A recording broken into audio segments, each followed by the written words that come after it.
Muy buen día, ¿cómo están ustedes? Un gusto en saludarles. Esto es Punto de Encuentro. La minería del litio está en auge en Chile, el país con el 34% de las reservas mundiales de este mineral estratégico para la transición energética. Sin embargo, hay un vacío crítico. ¿Cómo afecta la exposición al litio a la salud de los trabajadores? ¿Qué es una enfermedad profesional? ¿Hay algunas reconocidas y otras no? Actualmente, ¿quién las califica? ¿Está regulado por alguna superintendencia? Vamos a conversar de todo esto con Muriel Ramírez Santana, profesora del programa del doctorado de Ciencias Biomédicas de la Facultad de Medicina, Universidad Católica del Norte. ¿Cómo estás tú? Muchas gracias por recibirnos. Buen día. Hola, buenos días, Miriam. Muchas gracias también por la invitación. Muy bien acá, en Coquimbo. Ah, qué bonito Coquimbo. Eh, Oye, a ver, Muriel, partamos por el comienzo, por lo primero que yo preguntaba. A ver, ¿qué es una enfermedad profesional? Vámonos por lo más general, ¿no? Bueno, una enfermedad profesional es un problema de salud con sus síntomas, ¿no es cierto? Y toda su problemática asociada, pero que se origina a raíz de que un trabajador o trabajadora ha estado expuesto en su lugar de trabajo a condiciones que les llamamos agentes, ¿no es cierto?, que pueden producir una enfermedad. Te voy a dar un ejemplo. Eh, los mineros, por ejemplo, los pirquineros, la gente que hacía minería más a palo y picota, digamos, estaban muy expuestos a los polvos ambiental y eso conlleva a lo largo del tiempo a una exposición a la sílice, que es un componente del polvo de la tierra y que produce la silicosis. Y esa es una enfermedad profesional que es de las más importantes producidas en nuestro país. Otro ejemplo, un trabajador que está expuesto a ruido por maquinaria y que a pesar de que use la protección, igual va haciendo ese daño a lo largo del tiempo en el oído y termina con una sordera profesional. Entonces, eso es una enfermedad profesional. Perfecto, o Una sea, tendinitis por movimientos repetitivos también puede ser una enfermedad profesional. perfecto. Oye, está claro, entonces, es aquellas cosas que realmente están directamente relacionadas con el ejercicio de tu profesión u oficio o lo que sea, ¿no es cierto? Pero Cierto. Pero, ¿quién las califica? ¿Eso va variando en el tiempo? Porque, a Sí. ver, hasta hace un tiempo, por ejemplo, no existía, tú mencionaste ahí el tema de la tendinitis, ¿no es cierto? Pero antes no teníamos problema, por ejemplo, con los computadores. Hoy día, supongo que la gran cantidad de tendinitis viene, por ejemplo, por el uso de los computadores, del mouse específicamente, ¿o no? Sí, exactamente. Mira, las enfermedades profesionales están dentro de una ley, que es una ley antigua del año 69 por ahí, que es la ley 16.744, desde donde se define lo que es una enfermedad profesional. Y dentro de esa ley está bajo la tuición de la Superintendencia de Seguridad Social, de la SUCESO, y también compromete al Ministerio de Salud y al Ministerio del Trabajo, ¿ya? La lista de enfermedades profesionales se tiene que ir actualizando y eso se hace a través de un decreto del Ministerio de Salud. Y, y ese decreto, ¿no es cierto?, cada cierto tiempo tiene que actualizarse con enfermedades nuevas que van apareciendo. Por ejemplo, cuando fue el COVID, en la pandemia pasó a ser una enfermedad profesional para el personal de salud. Entonces ahí se hizo una renovación del decreto, decretando que el COVID-19 podía ser una enfermedad profesional para la gente que estuviera expuesta, personal de salud. Ese es un ejemplo súper claro que a todos nos queda, ¿no es cierto?, clarito cómo se hace. Entonces, en esos decretos se van actualizando el listado de las enfermedades profesionales. Oye, yo me imagino, yo sé que eso escapa un poco de tu quehacer, ¿no es cierto? Porque tú eres biomédica, pero yo me imagino que el hecho de que vaya actualizándose esas normativas, que vayan apareciendo nuevas enfermedades profesionales, también implica que mayores cuidados, ¿no es cierto?, respecto de los empleados. Por ejemplo, me imagino que en la construcción antes no era importante ni era obligado el uso, por ejemplo, de cascos o zapatos de seguridad o guantes especiales para la manipulación de algunos artefactos, maquinaria. Yo me imagino que eso conlleva la normativa, ¿no? El hecho de decidir que esto puede ser, llegar a ser una enfermedad profesional, conlleva el hecho de aquellas precauciones que debemos tomar, ¿o no? Efectivamente, bueno, yo soy parte del doctorado, pero yo soy médica, especialista en salud pública y dentro de eso tengo algún área de especialización también en salud ocupacional. Ya. Entonces, efectivamente, hay también una normativa que deriva también de esta misma ley, que es el decreto 594, que se conoce como el que determina, identifica aquellas condiciones de trabajo que tienen que ser seguras para los trabajadores y hace que se tienen que cumplir las condiciones de seguridad desde el punto de vista de los empleadores para con sus trabajadores para prevenir este tipo de enfermedades, tanto los accidentes del trabajo como las enfermedades profesionales. Entonces, Perfecto. efectivamente, esto también está regulado. O sea, por ejemplo, lo que decía del ruido, no tiene que haber más de 85 decibeles en un lugar de trabajo, los trabajadores tienen que usar su protección auditiva y todo eso está normado. Sí. Perfecto. Yo me imagino que además a partir de las nuevas tecnologías también están apareciendo también nuevas enfermedades. Cuéntame aquí una como curiosidad. ¿También está como enfermedad profesional alguna con respecto al estrés de la salud mental? Pensando, por ejemplo, en que hay enfermedades que son estresantes. De hecho, cuando de repente piden, por ejemplo, para un cupo específico de una profesión, de un empleo, te piden a que sea una persona que sea resistente en buenas cuentas al estrés, a tener presión, ¿no? Es un trabajo con presión.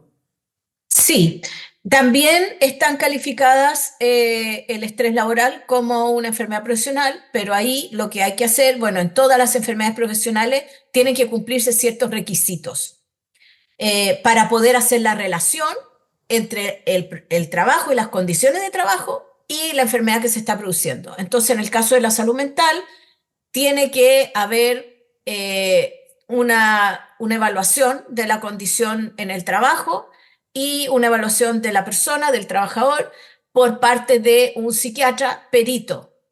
Entonces se hace un peritaje.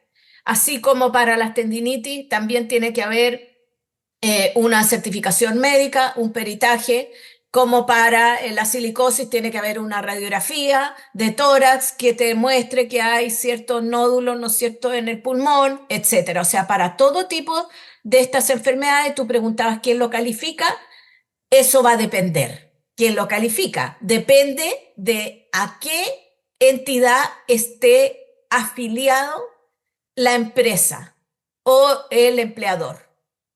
Hay tres tipos de entidades que en Chile que administran este seguro de enfermedades profesionales y accidentes del trabajo. Una son las mutuales de trabajadores, ¿no es cierto? Las mutuales de empleadores, que son tres mutuales, el IST, la Mutual de Seguridad y la Asociación Chilena de Seguridad. Esas son las mutuales.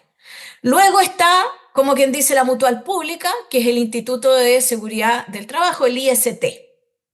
Eh, el ISL, perdón, el Instituto de Seguridad Laboral, ISL, ¿ya?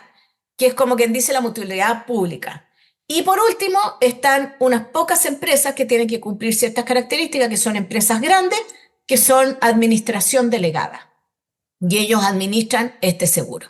Entonces, dependiendo de quién administra el seguro, es quien va a calificar en este minuto, con la legalidad que tenemos, con la ley que tenemos, la enfermedad profesional.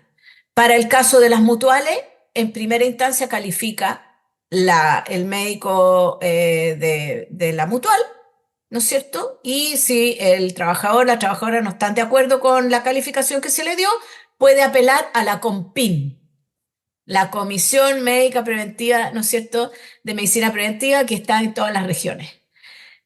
En el caso del ISL, es directamente la COMPIN la que califica. Y en el caso de la administración delegada, también es el médico de la administración delegada la que califica, y luego en segunda instancia la COMPIN. Y luego finalmente para todos hay una instancia final que es la COMERE, que es la Comisión Médica de Reclamos, que depende de la Superintendencia de Seguridad Social. Esos son los pasos a seguir para una calificación de enfermedad profesional.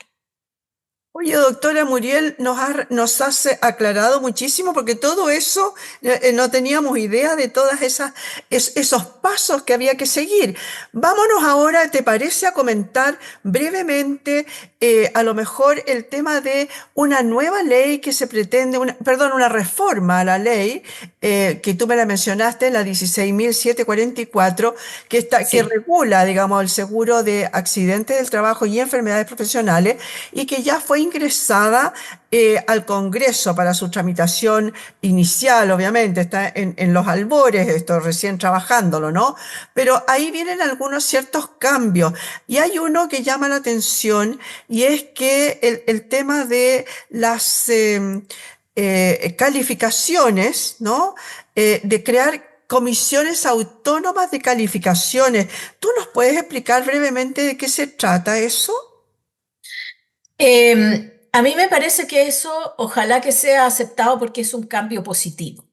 ¿Y en qué sentido lo digo? En el sentido de que para las mutuales, que es donde está la mayoría de los trabajadores y de los empleadores afiliados en nuestro país, para las mutuales son como juez y parte, porque ellos califican a la enfermedad si es profesional o no, y según eso ofrecen o están obligados a dar los beneficios a los trabajadores que califican como enfermos profesionales.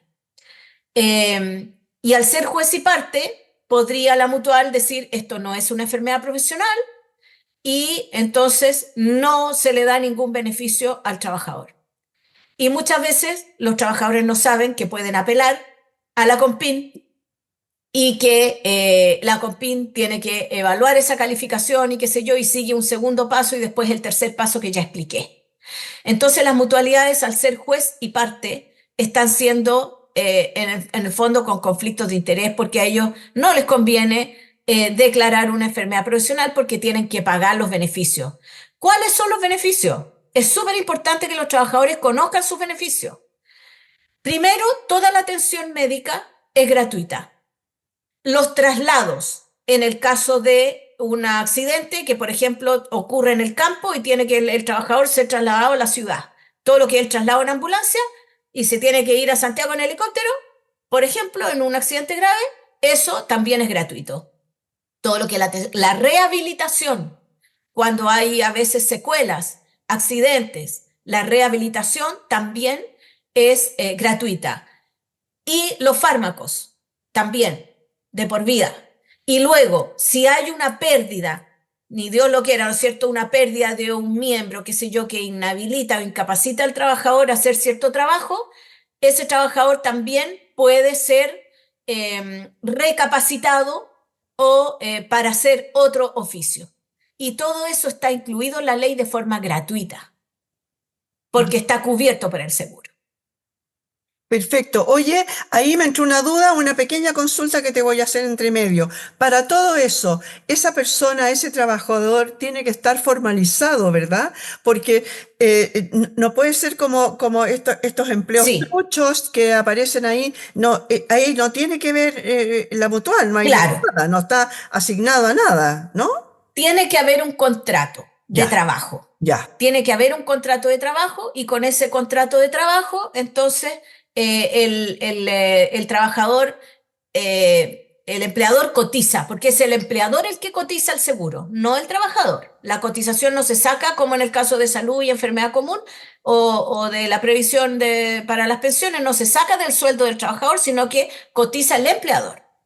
Ahora, hay una ley que salió hace pocos años, ¿no es cierto?, en que aquellas personas que boletean se les descuenta cuando declaran los impuestos una cierta cantidad de dinero y esa parte va para su previsión completa, tanto que sea salud como pensión, como también para esta ley de accidentes laborales y enfermedades profesionales.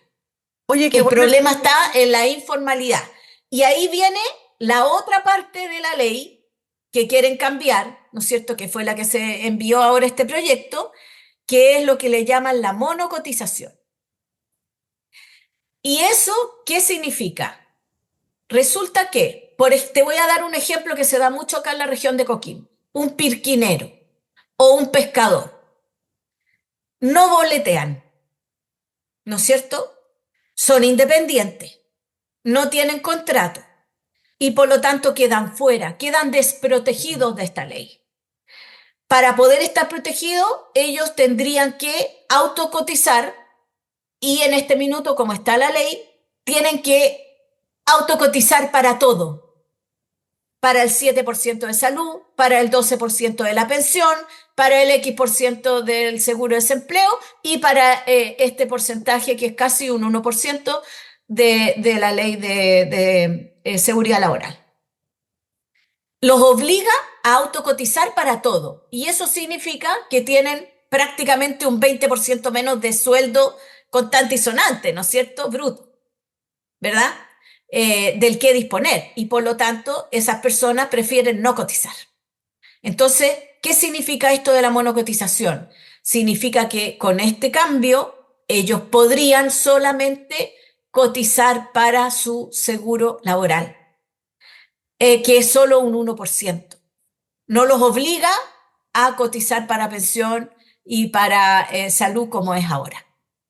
Oye, eso es súper importante. Yo no tenía idea que tenían que es decir, que cotizar por todo, los obligaba a hacer Sí, absolutamente todo. Y claro, es un gran es cambio un 20%. quedarse con un 20% menos de un supuesto sueldo, porque tampoco hay sueldo, Claro. lo que es lo que vayan recogiendo, digamos, a medida de su trabajo. Y bueno, ahí hay otro tema un poco por el lado laboral, porque ¿cómo se puede saber cuál es el 1% de una persona que no tiene sueldo? Yo me imagino que debe ser como por el mínimo, ¿no es cierto? Por el sueldo mínimo se debe sacar por ahí, ¿no? Claro, claro. Entonces, el otro cambio que decías tú ahí de la ley es esto de comisiones autónomas. Esto de las comisiones autónomas entonces vendría a sacar la calificación desde las mutuales y desde la Compin hacia unas entidades que esté probablemente compuesta por personal experto, ¿no es cierto?, del área, ¿no es cierto?, de kinesiólogos, para ver el tema psicólogos, para lo que es la parte de salud mental, traumatólogos, médicos del área de salud ocupacional, etcétera, que puedan evaluar, ¿no es cierto?, a los antecedentes de un trabajador para calificar si es o no una enfermedad profesional. Eso existe en otros países, ¿ya? Ya. Esta ley 16.744, que fue hecha en el año 69, era como una copia, entre comillas, de una ley inspirada en una ley de Alemania. Pero resulta que en Alemania, y yo he estado en Alemania, en Alemania hay unos institutos de salud ocupacional que son los que califican las enfermedades profesionales. No es como acá, que la mutual, los que administran el seguro son los mismos que califican. En buenas cuentas, Entonces, lo que tú decías al comienzo, que es tan importante el hecho de que se aceptara el tema de crear comisiones por su cuenta, ¿no es cierto? Autónomas que puedan calificar, aparte de la empresa misma que va a prestar el servicio, ¿no? exactamente, así es, así es. Oye, Muriel, hay algo que yo dije al comienzo y es que el tema de la minería del litio. Nosotros hemos escuchado siempre, incluso es tema de broma muchas veces, el hecho de el uso del famoso litio, ¿no? Pero como medicamento. Eh, Ajá. no se sabe hoy día qué va a pasar con aquellas personas que ya están trabajando y que tienen una exposición larga, a lo mejor, a este mineral. tú manifestabas un poco, a ver, ¿qué va a pasar con la exposición al litio de estas personas, de la salud de estos trabajadores? Cuéntame, ¿de eso no hay estudio actualmente? Mira, no hay en el mundo, no hay nada. Con otras colegas estuvimos trabajando en buscar información para postular un estudio exploratorio para saber qué es lo que podría ocurrir o no, si es que hay o no exposición.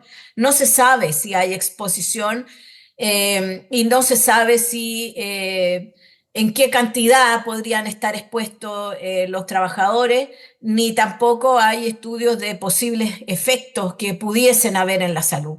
Eso no está estudiado en ninguna parte del mundo. Y nosotros entonces escribimos un artículo en una revista científica exponiendo la necesidad de que se incorpore el tema de la salud de los trabajadores en la Estrategia Nacional del Litio, porque eso no está, se desconoce. Por lo menos podríamos saber si hay algún grado de exposición, para luego tomar alguna medida si es que así fuera. Pero en este minuto ni siquiera sabemos si hay algún grado de exposición porque no se ha estudiado. Oye, Muriel, lo encuentro terrible porque siempre estamos trabajando después de, ¿no es cierto? Vamos a esperar a lo mejor en unos 10, 20 años, quizás cuánto, en el que va a decir, oh, claro, esto es por. Pero ¿hay alguna posibilidad de que ustedes mismos, bueno, ustedes escribieron este artículo, pero de que ustedes a lo mejor lleven a cabo algún tipo de proyecto de investigación respecto al tema? Es posible, pero se necesita financiamiento, porque nosotros somos universidad, ¿no es cierto? Y para poder hacer el primer estudio exploratorio se necesitaría financiamiento para ir a terreno y poder explorar esta situación. Y por otro lado, también se necesita el apoyo de las empresas que son las que hacen la producción de este mineral. Porque ahí significa tener una autorización para poder ir a medir, hacer mediciones en el ambiente, poder a lo mejor medir algún nivel, ¿no es cierto?, de este mineral en el organismo de los trabajadores, a ver si hay, si no hay, no sabemos. Entonces se necesita un apoyo también de parte de las empresas. Oye, y respecto de, tú hablabas recién de que estuviera dentro de la Estrategia Nacional del Litio. ¿Tienen alguna llegada con respecto de eso? ¿Han podido exponerlo ustedes este caso? Y luego, segunda pregunta ahí mismo, los trabajadores hoy día, ¿ustedes saben si tienen algún tipo, usan como por obligación, digamos, algún tipo de protección especial? ¿O solamente las típicas de una empresa cualquiera, del zapato de seguridad, de los guantes, etcétera? No sé si deben usar algún tipo de filtro, no mascarilla, sino que de filtro Claro. realmente. No sé qué sabes tú de eso. Mira, la primera pregunta, la verdad es que estamos como bien en pañales en poder llegar, digamos, de que se nos considere como investigadores del punto de vista de la salud pública, ¿no es cierto? Y de la epidemiología. Yo soy epidemióloga para este tema. Hemos tocado algunas puertas, pero de momento no tenemos nada formal. Y luego, en relación con la protección que puedan tener los trabajadores, se asume, ¿no es cierto?, que sí debería, porque están expuestos a vapores, a humos, ¿no es cierto?, especialmente en la parte de la concentración, en la producción ¿Dónde están las del... piscinas? No. ¿No? Nosotros pensamos, porque acá el proceso de la extracción de litio tiene como dos procesos. Uno es donde están lo que tú llamas las piscinas, que son esas lagunas, ¿no es cierto? En que ahí está la salmuera. Y en ese proceso prácticamente no hay aspiración, respiración ni de material de polvo, ni tampoco de vapor o humo, pero sí en las plantas procesadoras posteriores, en donde la salmuera, donde el hidruro de litio se transforma en carbonato de litio. En esa parte es donde nosotros pensamos que puede estar la mayor exposición. Ahora, esto lo hemos explorado con prevencionistas de riesgo, qué sé yo, de mi universidad, que están informados, y ingenieros en mina, que están informados de los procesos. Acá esto es un trabajo colaborativo, ¿no? Yo no trabajamos solo la epidemióloga o la gente del laboratorio, sino que es una cosa colaborativa e interprofesional. Y de lo que pudimos aprender es que justamente en esa parte, en las plantas procesadoras, es donde posiblemente haya algún tipo de exposición, y ahí suponemos que sí utilizan máscaras respiradoras, pero como te digo, no sabemos si efectivamente hay algún nivel de exposición o no. Se desconoce, y no solamente se desconoce en Chile, sino que también en los otros 2 o 3 países en los cuales se trabaja litio. No se ha explorado. Oye, es lamentable en realidad y es un poco preocupante el tema, ¿no? Porque a lo mejor, como dices tú, en esas plantas, si bien puedan tener el uso de algún tipo de filtro para, respirable, pero no sé si existe, por ejemplo, algún tipo de trajes especiales, aislación con respecto de la piel, o que quede en la ropa y que además deba ser fumigado cada vez. Y yo me imagino que sí las plantas deben medir la cantidad de emanaciones que tienen, ¿no es cierto? Es como lo mínimo, pienso. Que lo que pasa es que como no está regulado, porque es un Ah, elemento que no aparece dentro de los claro. elementos de la ley, de los decretos 594, no sabemos si está o no está, y por lo tanto no se toma, no hay un principio precautorio, digamos. Ya, Entonces, medición específica para litio que se esté realizando, como no está en la ley, lo más probable es que no lo estén haciendo. perfecto. No me consta, pero yo hablo desde el punto de vista de lo que uno sabe legalmente, que no es obligatorio y probablemente no lo hace, Claro, porque obviamente. no está dentro de los elementos en este minuto conocidos como tóxicos. No sabemos. Claro que sí, en realidad entonces lo que deberían hacer es impulsar rápidamente un estudio con respecto de este tema y de que sean escuchadas las voces de ustedes, de la academia, con respecto de incluirlo en la Estrategia Nacional del Litio, ¿no es cierto? Por algo tan importante, sobre todo que Chile es uno de los mayores productores. O sea, Claro. no sé si productores en este momento, pero por lo menos los que sí tienen mayor capacidad para.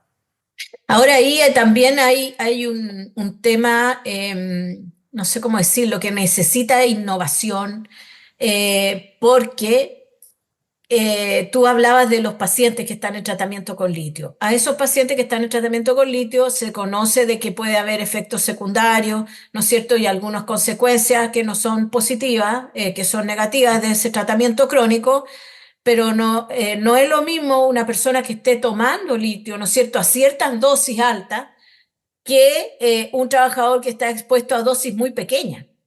Entonces, el examen que se hace para medir los niveles de litio en el sangre, que se llama litemia, de los pacientes que están en tratamiento, no sirve Claro. para evaluar a trabajadores con un nivel muy pequeñito de exposición, porque no dan los niveles de detección en la parte analítica del laboratorio. Entonces, va a haber que innovar en usar una técnica nueva que tampoco se conoce, ya, que Y que sería una tampoco, innovación, y que hacer una tampoco técnica existe. nueva para poder medir el nivel muy bajo de litio en el organismo del trabajador. Y que tampoco existe, supongo, ¿no es cierto? No. Porque no está el estudio. Oye, muchas gracias. Existe, ¿Sí? existe, pero para muestras ambientales, Ah, pero no para perfecto. muestras biológicas. Ya, ya. Sí. Pero a lo mejor por esa vía se podría llegar a, puede ser. Sí, claro, eso es lo que pensamos, pero se necesita una innovación, Claro. originar algo nuevo. Perfecto, muchas gracias Muriel por haber estado hoy día con nosotros. Nos dejaste una tremenda interrogante porque ahí anda a saber tú, a lo mejor esta entrevista en unos años más va a tener una relevancia importantísima porque lo dijiste y esperemos que se haga algo con respecto de estudiar y prevenir, no funcionar para lo posterior, ¿no es cierto? Muchas gracias Así Muriel es. por haber estado hoy día con nosotros. Muy bien, muchas gracias a ti también, Miriam, por la invitación y por poder hablar un poco más de ciencia y salud. Muchas gracias. Oye, pero fue genial la entrevista en realidad con la Muriel Ramírez Santana hoy día, porque nos aclaró no solamente el tema del litio, que está ahí como en pañales, está como en el misterio, como dice ella, sino que además nos hablamos sobre las enfermedades profesionales, que hay muy poca gente que sabe de ello. Muchas gracias le damos a Muriel Ramírez Santana, profesora del programa de doctorado en Ciencias Biomédicas de la Facultad de Medicina, Universidad Católica del Norte. Muchas gracias, señoras y señores, por haber estado hoy día en este punto de encuentro.